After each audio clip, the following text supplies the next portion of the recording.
मेरे साथियों, और आज की वीडियो में हम देखने वाले हैं यूरोप क्लास 10th का हिस्ट्री का चैप्टर नंबर 1 वन शॉट, जो एक ही वीडियो में आप लोग को मैं बता दूंगा। क्लास 10th का यूरोप में राष्ट्रवाद। यूरोप क्या है, हम थोड़ा शॉर्टकट चलेंगे क्योंकि हमें वन शॉट करना है। यूरोप क्या एक महादेश है। महादेश किसको बोलते हैं? तो बहुत सारा देश मिलकर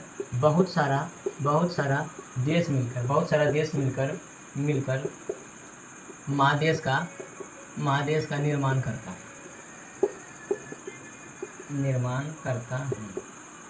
यूरोप क्या एक महादेश है। और पूछेगा कि महादेश का संख्या कितना है दुनिया में। महादेश की संख्या दुनिया में बात किया जाए तो 7 है। और भारत किस महादेश में आता है? तो भारत एशिया महादेश में आता है। यूरोप महादेश में कौन कौन से देश आते हैं उसको बताते हैं। पहला है फ्रांस, जर्मनी, इटली, इंग्लैंड, ये सब आते हैं। कौन? इत्यादि करके 44 देश आते हैं। याद रखना, यूरोप क्या एक महादेश है। महादेश किसको बोलते हैं? तो बहुत सारा देश मिलकर महादेश का निर्माण करता है। और दुनिया में महादेश की संख्या कितना है? 7 है। और भारत देश है जो एशिया महादेश में आता है। और सबसे बड़ा महादेश एशिया महादेश, सबसे छोटा महादेश अंटार्कटिका महादेश। और यूरोप महादेश में बहुत सारा छोटे छोटे देश आते हैं, जैसे फ्रांस, जर्मनी, इटली, इंग्लैंड इत्यादि करके 44 देश आते हैं। राष्ट्रवाद की बात किया जाए, राष्ट्रवाद क्या है? तो राष्ट्र के प्रति प्रेम की भावनाओं को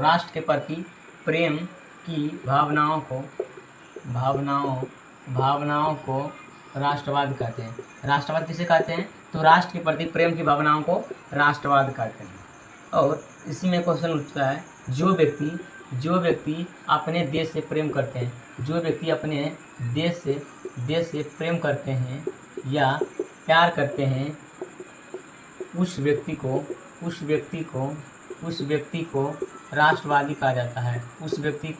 राष्ट्रवादी कहा जाता है। याद रखना।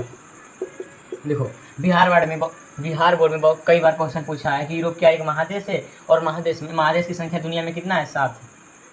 और यूरोप महादेश में कितने देश आते हैं? 44 देश आते हैं। एक है राष्ट्रवाद। अपने देश के प्रति प्रेम की भावनाओं को क्या बोलते हैं? राष्ट्रवाद बोलते हैं। तो अपने देश के प्रति प्रेम की भावनाओं को क्या बोलेंगे? राष्ट्रवाद बोलेंगे। और जो व्यक्ति मतलब कोई व्यक्ति अपने देश से प्रेम करता है या प्यार करता है, उस व्यक्ति को हम राष्ट्रवादी कहते हैं। जैसे में मान लिया जाए इंडिया वर्सेस पाकिस्तान का मैच हो। तो इंडिया का दर्शक ज़्यादा नहीं देखने के लिए, तो अपने देश से क्या करता है? प्रेम करता है, प्यार करता है कि हमारा टीम ही जीते। तो ये होता है। तो राष्ट्रवाद हुआ क्यों था? देखिए, बोलेगा यूरोप में राष्ट्रवाद मतलब यूरोप महादेश में कोई भी व्यक्ति अपने देश से प्रेम नहीं करता था। कोई भी राजा आता था, शासन करता था, आओ सनम कौन करता था? यूरोप में राजा लोग। तो वहाँ पर क्रांति क्यों हुआ? देखो यहाँ पर, तो एक राजा था जिसका नाम था लुईस सोलामा। देखो, एक राजा था लुईस, देखो इसका वंश का नाम ही लुई है। और सोलामा की बात किया जाए तो ये अपने वंश का सोलामा राजा था। मतलब इसके वंश में 15 राजा बन चुका था, ये सोलामा राजा था। ये इसका वंश का नाम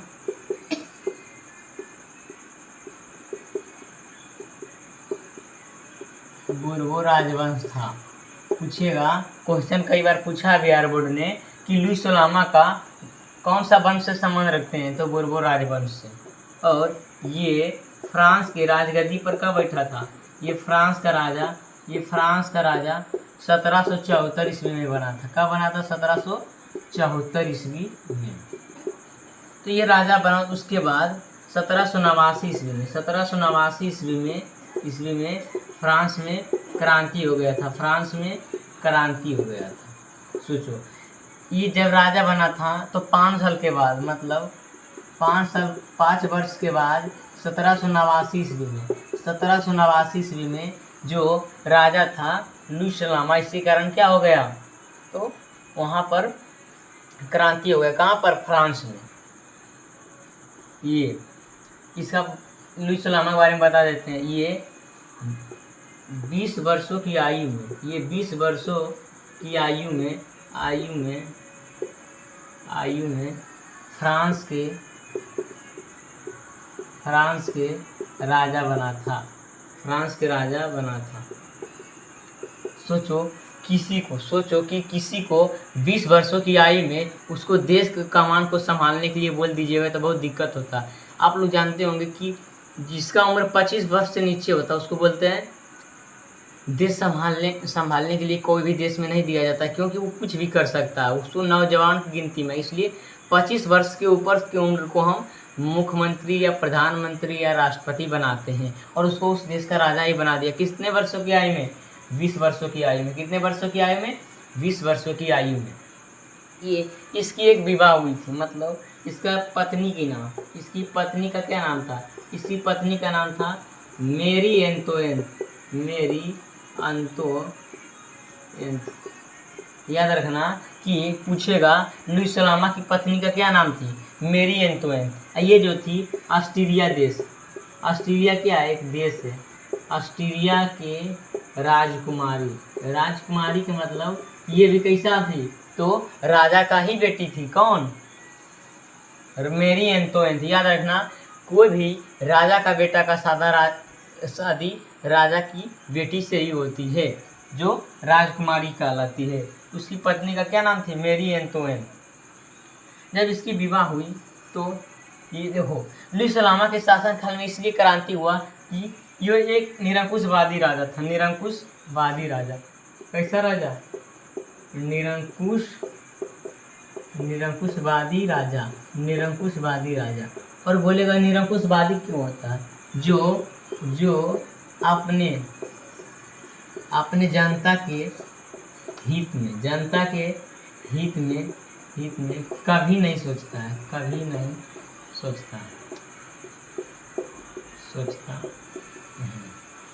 निरंकुशवादी में जो अपने राजा के हित में कभी नहीं सोचता है, अपने जनता के हित में कभी नहीं सोचता है। एक सोचो, कोई देश का राजा बनाया गया किस लिए? कि वहाँ का जो जनता है उसका सेवा किया जाए अच्छी तरीक़ा से, और वहाँ पर उसकी बात को ही नहीं सुना जा रहा है, उसकी बात को दबाया जा रहा है, मध्यम वर्ग लोगों को सताया जा रहा है और अमीर लोगों को आगे बढ़ाया जा रहा है। ऐसा कहाँ का नियम है? तो इसीलिए वहाँ पर मिडिल फैमिली मतलब मध्य वर्ग परिवार के लोगों ने क्या किया? क्रांति किया, मतलब आंदोलन किया और आवाज़ उठाया कि ऐसा क्यों कर रहा है। तो देखो, फ्रांस में पहले 3 कैटेगरी, जैसे में भारत में बहुत सारे धर्म जाति के आधार पर लोगों को बांटा गया है, उसी प्रकार से वहाँ पर 3 वर्गों में लोगों को बांटा गया था। पहला था पादरी। पहला क्या था? पादरी। दूसरा था कुलीन। पहला था पादरी, दूसरा था कुलीन, और तीसरा था मध्यम वर्ग। तीनों के बारे में हम बताते हैं। बोलेगा पादरी किसको बोलते हैं? तो ईसाई धर्म में जो पूजा करवाता उसको हम पादरी बोलते हैं। जैसे में हिंदू धर्म में जो पूजा करवाता उसको पंडित बोलते हैं, मुस्लिम धर्म में जो पूजा करवाता उसको मौलवी साहब बोलते हैं, और ईसाई धर्म में जो पूजा करवाता उसको पादरी बोलते हैं। और कुलीन के आज इस समय अभी के अडानी, अंबानी, एलन मस्क, ये सब क्या बहुत ज़्यादा अमीर व्यक्ति। उसी प्रकार से पहले कुलीन हम राजा लोग को बोलते थे, और मध्यम की बात किया जाए तो अभी की जैसा है बेरोजगार। ये बेरोजगार जैसा होता है कि इसमें मजदूर, किसान और छोटे छोटे नौकरी भी आते थे, और छोटे नौकरियाँ। तो एक उसी प्रकार से एक वर्ग होता है जिसको बोलते हैं सर्वहारा वर्ग। कौन सा वर्ग? सर्वहारा वर्ग। तो इसको क्या बोलेंगे? सर्व के मतलब क्या होता है? सर्व के मतलब याद रखना सभी, और हारा के मतलब हार। तो जो सही जगह से हार गया है उसको हम क्या बोलेंगे? सर्वहारा वर्ग। तो इसका परिभाषा लिखेंगे, समाज का वैसा वर्ग जिसमें गरीब लोग, मजदूर आम आदमी आते हैं, आम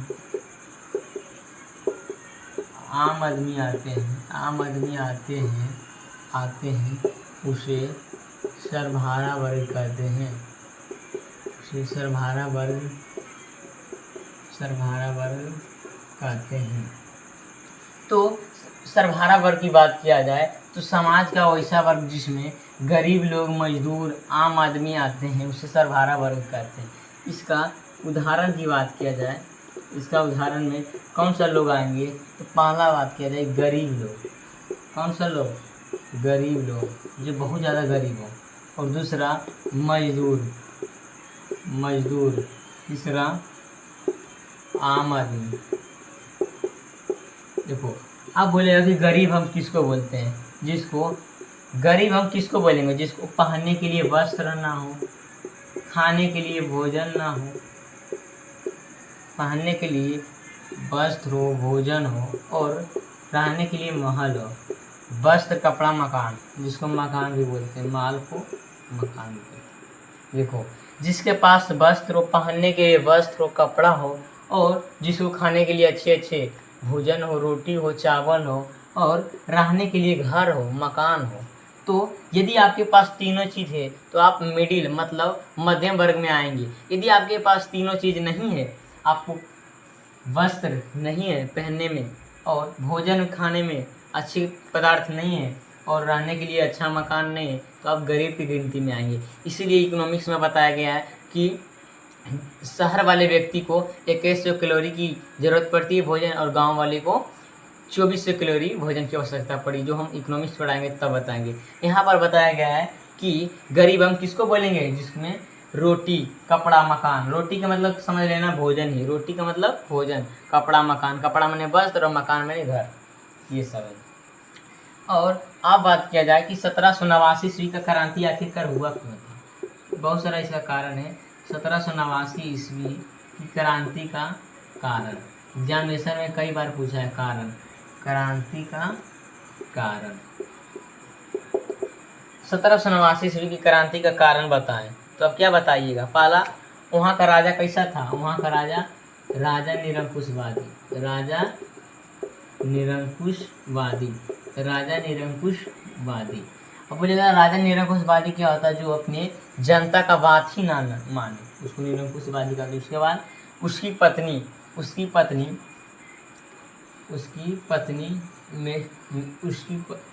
इसके जगह हम बोल सकते हैं कि मध्यम वर्ग के ऊपर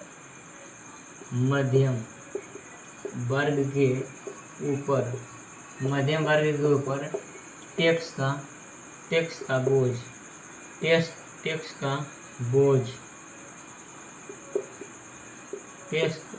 का बोझ बढ़ा दिया था। और तीसरा उसकी पत्नी फिजूल खर्च करती थी। उसके बाद बताया जाए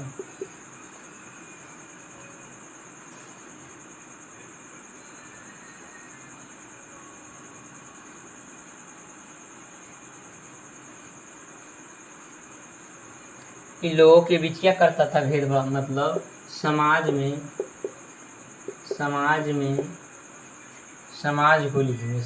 को तीन वर्गों में बांटना। देखो समाज को 3 वर्गों में बांटना उसके लिए बहुत ज़्यादा भारी पड़ गया था, क्योंकि उसमें पादरी आता था, कुलीन आता था, मध्यम वर्ग के लोग आता था। तीनों के लिए जो पादरी और कुलीन का मतलब पादरी और कुलीन वाले व्यक्ति का जो बच्चा था पढ़ता था स्कूल में, महंगा स्कूल में, और जो मध्यम वर्ग का मतलब मिडिल फैमिली का बच्चा था उसको कौन सा स्कूल में, मतलब सरकारी स्कूल में पढ़ाने के लिए भेजता था। कौन? लुईस सोलामा। तो यहाँ पर भेदभाव हुआ नहीं। और टैक्स की बात किया जाए तो मध्यम वर्ग लोगों से क्या करता था? टैक्स ज़्यादा लेता था, क्योंकि ये जो लुईस सोलामा था ऑस्ट्रिया के राजा से कर्जा लिया हुआ था।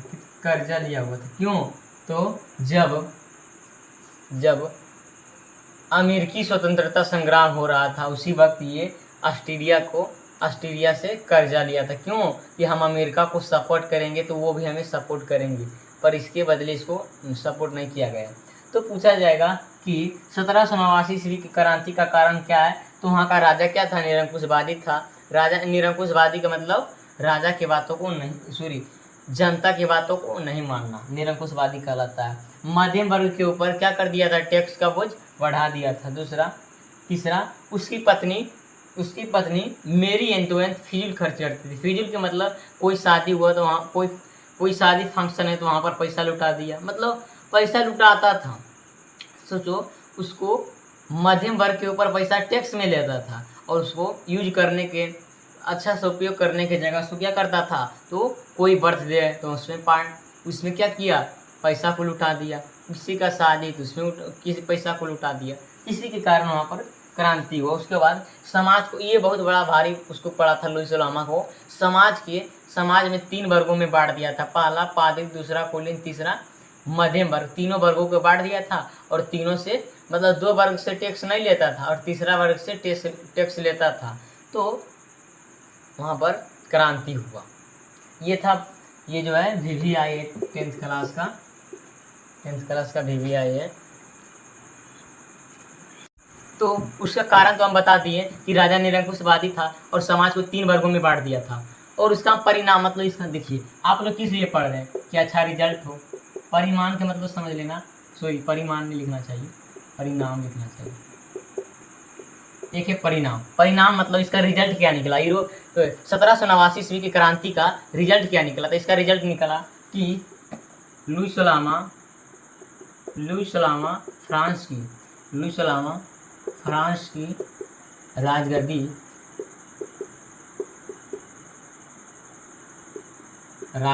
को लुईस लामा फ्रांस की राजगद्दी को खाली कर दिया था। मतलब अब वहाँ का खाली कर दिया था।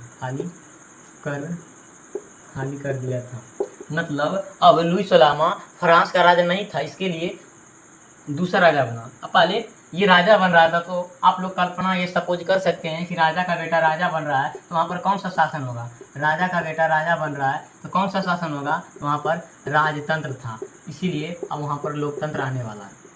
कौन लाएंगे उसको भी बताएंगे। तो राजतंत्र का अंत हुआ। फिर भी ये राजतंत्र का अंत हुआ। उसके बाद फिर आ गया था क्रांति वहाँ पर राजा बनने के बाद। और देखो उसके बाद ये देखो, फ्रांस में जब राजा का हार हुआ, जनता ने जीत लिया, क्योंकि जनता उसको राजा से हटा दिया, तो समझो वो युद्ध जीत लिया। मतलब वो युद्ध जीत लिया तो जो फ्रांस के आसपास देश इटली और जर्मनी था ने सोचा कि ये यदि राजा से जीत सकता है तो हम क्यों नहीं अपने देश में नए राजा को ला सकते हैं, लोकतंत्र वाले राजा को ला सकते हैं, राजतंत्र को भगा सकते हैं। राजा के बेटा राजा को ही क्यों बनेगा? गरीब का बेटा नहीं बन सकता। इसलिए वहाँ पर उसके आसपास वाले देश ने ठान लिया था कि अपने अपने देश में जो भी निरंकुशवादी राजा था उसको हम हटा देंगे। और उसके बाद यूरोप में क्या हुआ? एक जगह नहीं जानता कि पहले गांव में पढ़ाई नहीं हुआ करता था, अब होने लगा। ये वो पढ़ा, 2 को पढ़ा, तो उससे देखने क्या होता है, गांव के हर बच्चा क्या करता, पढ़ता। उसी प्रकार से फ्रांस में यदि राष्ट्रवाद का शुरुआत हो, उसके आसपास में जितने भी देश थे सब क्या किए? राष्ट्रवाद अपने अपने देश में करते रहे। तो यूरोप में राष्ट्रवाद का